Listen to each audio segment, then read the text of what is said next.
About Pyongyang. Washington's top intel director says it will soon be decision time in regards to the North's nuclear program.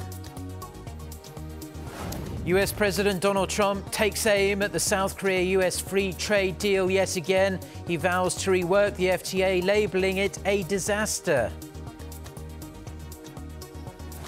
Plus, it's day 5 of the PyeongChang Winter Olympics. South Korea won its second medal of the Games on Tuesday and is hopeful of picking up some more today. The unified women's ice hockey team will also take the ice for the final time. Our top story this morning, the United States is issuing some of its gravest warnings yet about the threats posed by North Korea.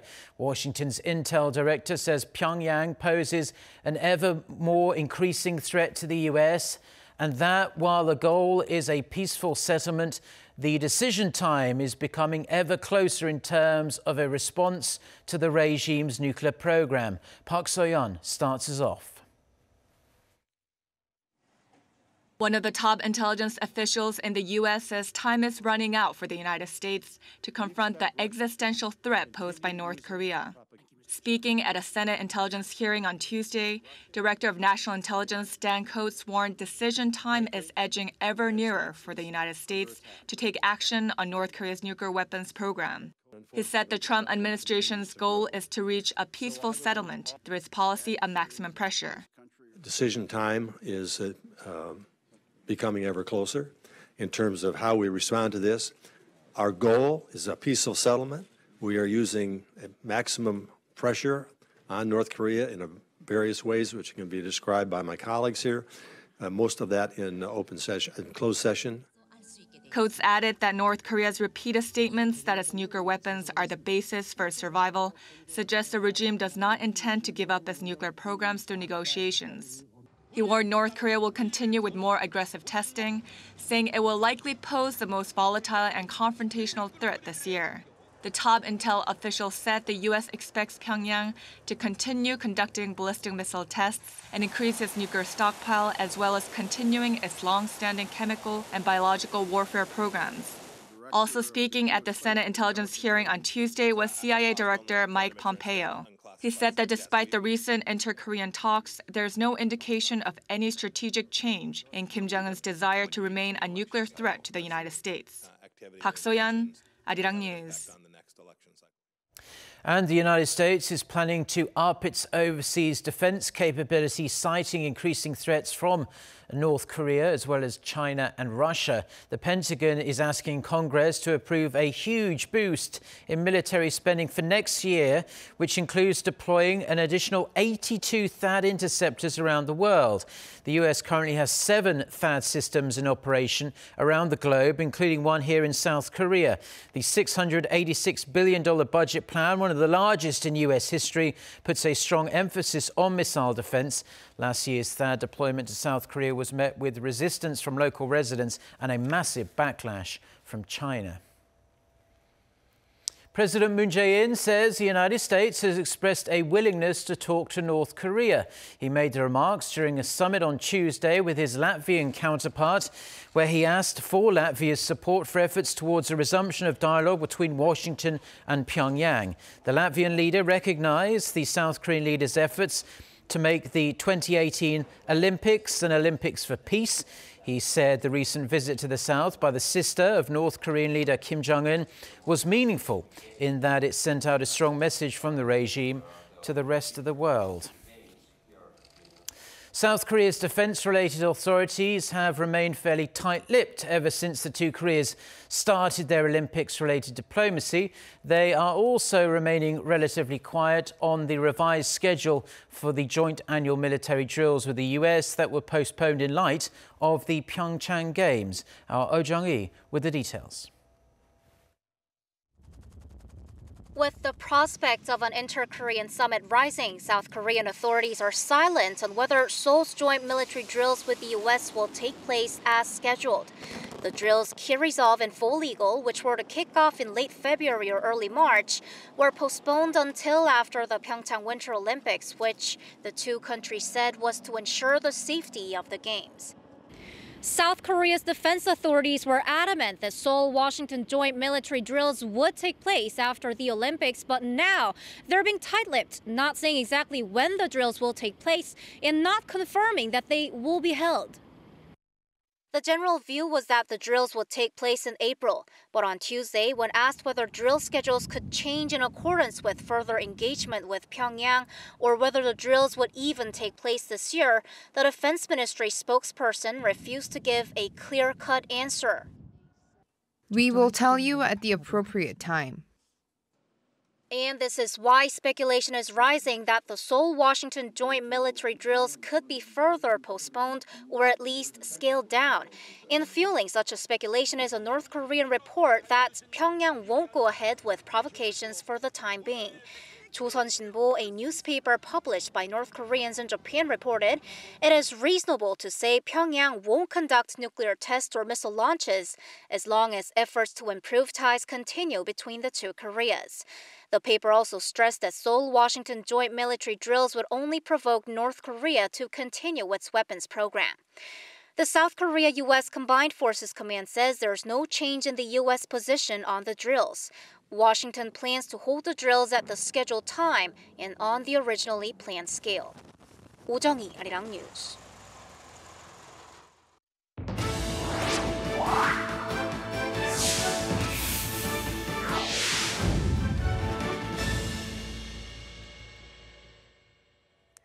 Good morning, I'm Kim Mo-gyan from the News Center with the latest on the PyeongChang Winter Olympic Games. Let me give you a brief rundown on the highlights so far and what to look out for on Day 5. Team Korea won its second medal of the PyeongChang Winter Olympics on Tuesday night, thanks to Kim Min-seok's bronze medal finish in the men's 1500-meter speed skating event. Finishing with a time of 1 minute 44.93 seconds, the 18-year-old was 0.07 seconds short of a silver medal and 0.92 seconds behind the champion Jaein of the Netherlands.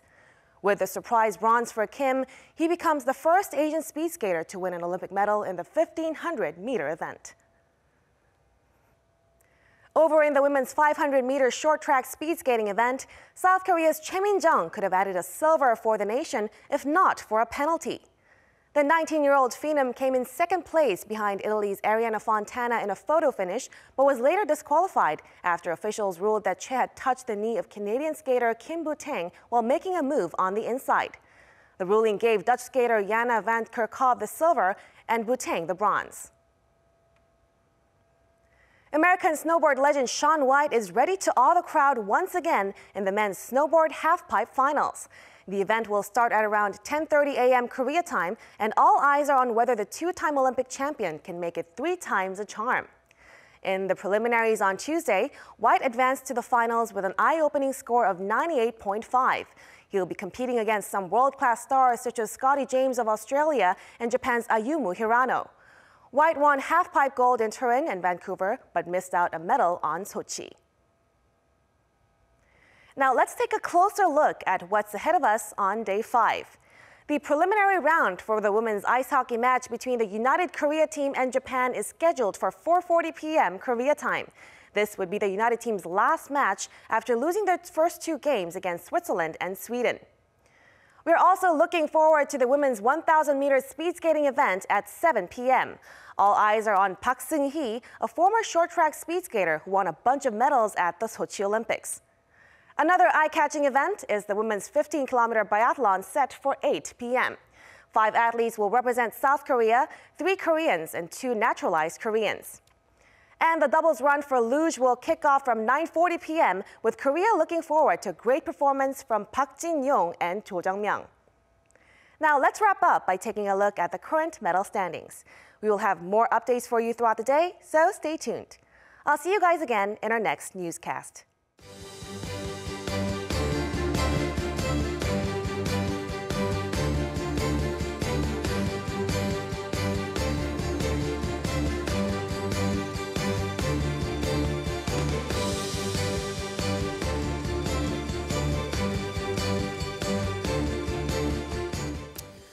Now let's stick with the Olympic theme we are going with today, and South Korea is going to foot the bill for North Korea's participation in the PyeongChang Winter Olympics with funds set aside for inter-Korean cooperation. Our Ji Myung-gil with the details.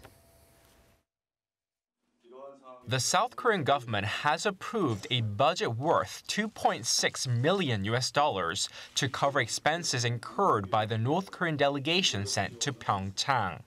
The South and North Exchange and Cooperation Promotion Council under South Korea's Unification Ministry and headed by Unification Minister Choi Min-jeong held a meeting on Wednesday to deliberate on a motion to use money from this year's Inter-Korean Cooperation Fund. Besides Olympic athletes and high-level officials, Pyongyang sent hundreds of North Koreans to South Korea, including cheerleaders, orchestra members and musicians, members of a taekwondo demonstration team, and journalists.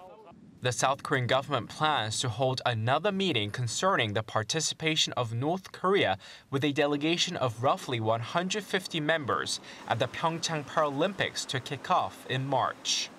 During a high-level meeting early last month, the two Koreas agreed that Seoul will provide convenience for the North Koreans attending the Olympics. This wouldn't be the first time for South Korea to bankroll the regime's participation at an international event, as Seoul previously bankrolled millions of dollars for North Korean participants during the Asian Games and the Summer Universiade held in South Korea. Ji Myung-gil, Arirang News. Now, breaking away from their duties at the Winter Olympics for a while, North Korea's cheerleading group took some time on Tuesday to tour the sub-host city of Gangneung. Clad in their customary red tracksuits, the women smiled and waved at passers-by as they strolled along the beach. They also gave a rather rare public performance. Lee Ji-won reports. After a long day of supporting the Olympic athletes on Monday, the 229-member North Korean cheering squad had their first day off on Tuesday. They spent the day having a tour around Gangneung, one of the Olympic host cities. The first destination for the North Korean cheering squad is Gyeongpo Beach, where dozens of reporters and spectators have gathered to get a glimpse of them. Reporters shouted questions to the troupe, but the squad members were careful in their responses. A number of them also jokingly complained that it's hard to enjoy the view with the reporters in their way.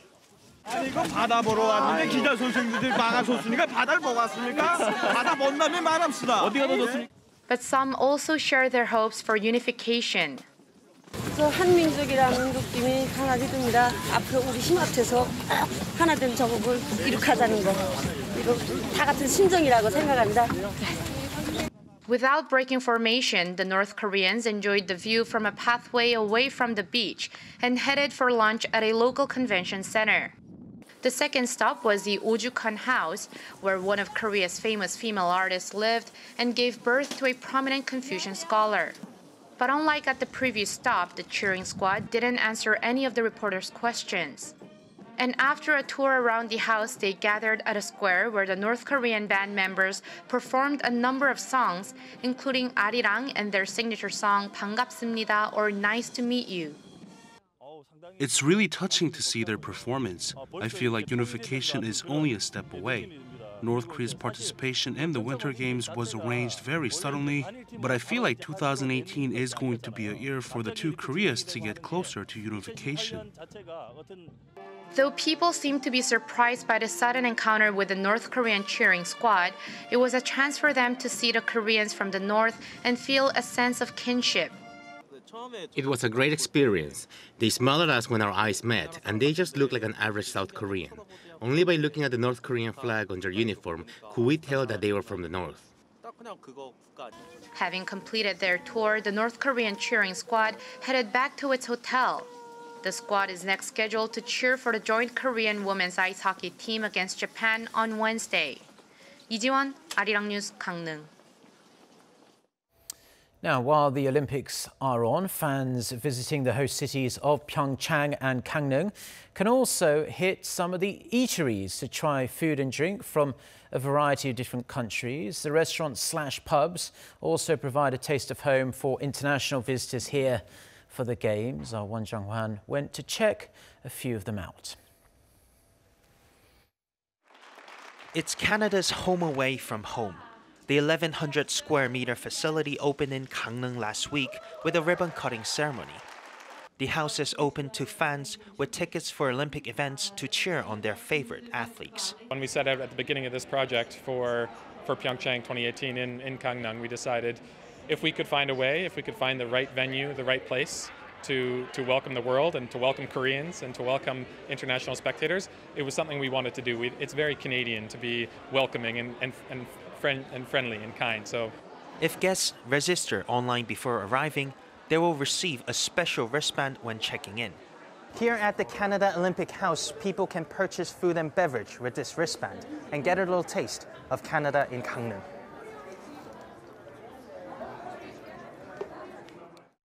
The menu includes Canadian staples and, of course, the country's classic dish, poutine, a hearty dish of French fries, cheese curds, and gravy. The striking red building is expected to host 10,000 guests over the course of the Games. Meanwhile, at the opposite end of the Gangneung Olympic Village, there's the Check House. It's open every day during the Olympics and will serve hungry and thirsty guests from 11 a.m. through midnight. Entry to the Check House, which was first introduced at the 2012 London Olympics, is free of charge to all visitors, regardless of whether you have a ticket for the Olympics or not. The house, decorated with paintings donated by the country's tourist board, offers national delicacies that go great together with Czech Republic's world-renowned selection of beers. And in the heart of PyeongChang, at the foot of the Olympic piste, and close to the alpine winter sports venues, is the House of Switzerland. It's also really nice to see how international it's become all of a sudden. Obviously, because of the Olympics and people from all over the world coming, it almost feels like a global village in a sense. And no, it's great. At the Swiss House, visitors are able to try their hand at shooting pucks into hockey nets at the synthetic ice rink and can take souvenir snaps at the various photo points. The Olympic houses are the ideal places to let your hair down, mingle with people from around the world, and make the Olympic experience all the more memorable. 원정환, Arirang News, PyeongChang.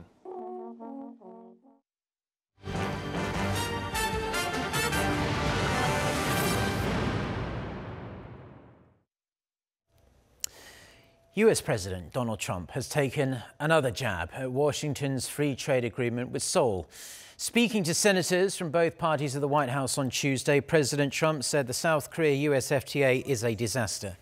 Let's take a look at what he had to say.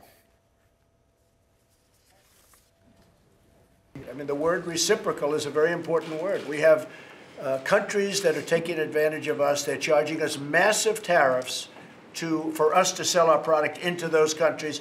And when they sell to us, zero. We charge them zero.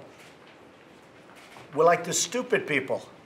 And I don't like to have that anymore. So we're going to change that, and we're going to make it fair. And that, I call that fair trade. You look at some of these countries, look at South Korea, look at Japan, look at so many countries. And then we defend them on top of everything else. So we defend Saudi Arabia. They pay us a fraction of what it costs. Trump's comments come a day after he singled out South Korea, China and Japan over their trade surpluses with the U.S., accusing the three nations of, quote, getting away with murder. The new chairman of the U.S. Federal Reserve says the global economy is recovering strongly for the first time in a decade, but the Fed needs to remain alert to any emerging risks to financial stability. At his ceremonial swearing-in on Tuesday, Jerome Powell said the Fed is in the process of gradually raising interest rates and trimming its massive holdings of Treasury bonds. He said the Fed is looking to normalize its policies in a way that will extend the recovery and bolster its goals of achieving stable inflation and maximum employment. Back here in Korea, and a local court has jailed Soon-sil, a friend of ousted former President Park Geun-hye and the woman at the heart of the massive corruption scandal that rocked the country. She is going to serve 20 years behind bars. Shin Dongbin, who is the chairman of the country's fifth largest conglomerate Lotte Group, was handed a 2.5-year jail sentence for his role in the scandal. Lee Jung-yeon reports.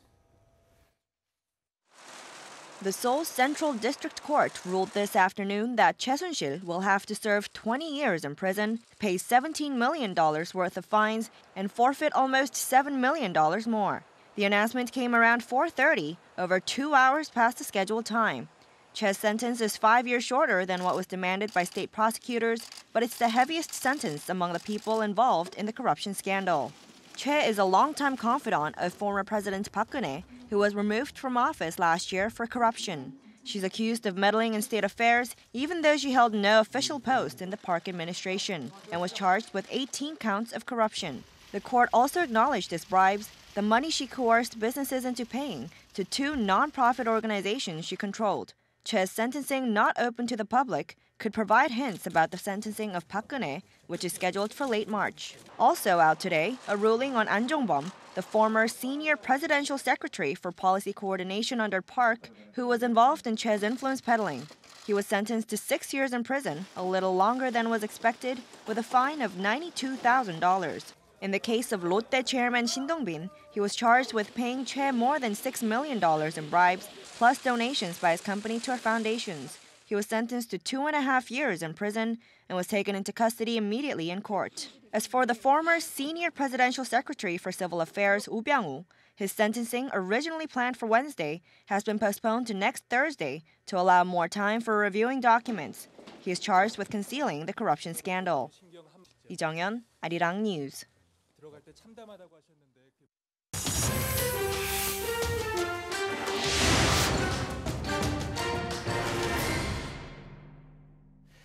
Now for a look at stories making headlines around the world, and we're going to start in Israel. Prime Minister Benjamin Netanyahu is in hot water as local police are seeking his arrest over bribery allegations. For more on this and other news, let's turn to our Noah Adam. So Adam, the Israeli PM has been under investigation in recent months, but we could now see the first indictment. That's right, Mark. The probe is focused on Prime Minister Netanyahu and his family, and he was questioned at his residence last month. One of the 2 cases, known as Case 1000, accuses Netanyahu of receiving lavish gifts from wealthy benefactors, including Hollywood mogul Arnon Milchan, in return for favours.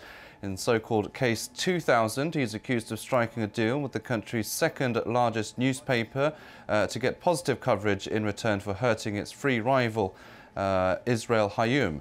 In a statement Tuesday, police said they now have sufficient evidence against the Prime Minister on suspicions of bribery, fraud and breach of trust. They've made a recommendation to indict him, and the final decision on whether he should face charges now lies in the hands of Israel's Attorney General. Netanyahu held a televised press conference meanwhile to deny the allegations, calling them baseless and dismissing rumours he may resign. Investigators looking into Sunday's passenger plane crash in Russia have linked iced speed sensors to the accident. The Saratov Airlines jet went down just minutes after taking off from an airport near Moscow, killing all 71 people on board. After studying the flight recorder, Russia's Interstate Aviation Committee said instruments began displaying different speed readings. The committee also noted that the pilots may be to blame as well, as they failed to turn on the heating unit for the plane's measuring equipment prior to takeoff.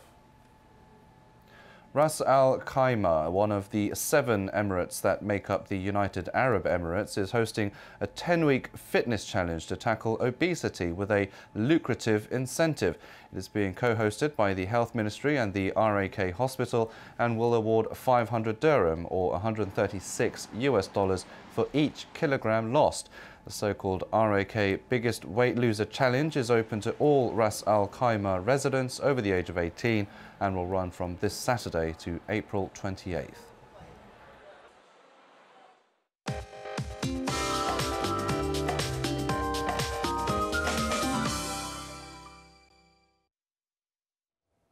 Good morning.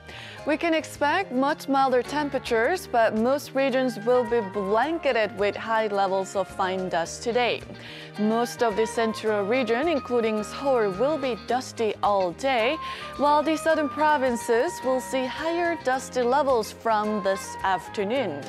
And some of the capital was coated with light ice this morning, so drive with caution.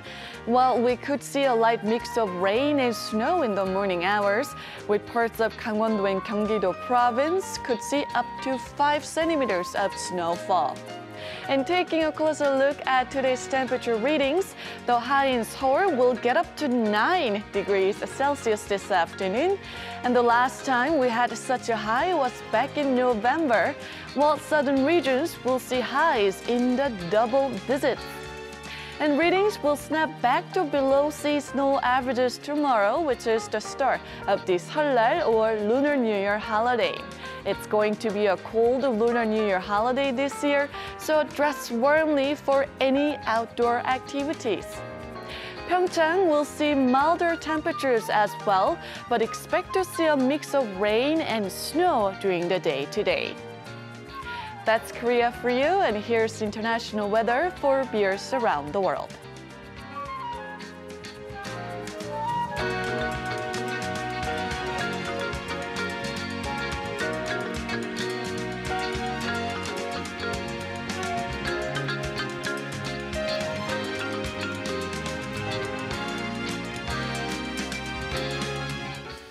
Okay, that's all we have for now. Do join us for our next bulletin. It's coming up at noon Korea time. So until then, goodbye.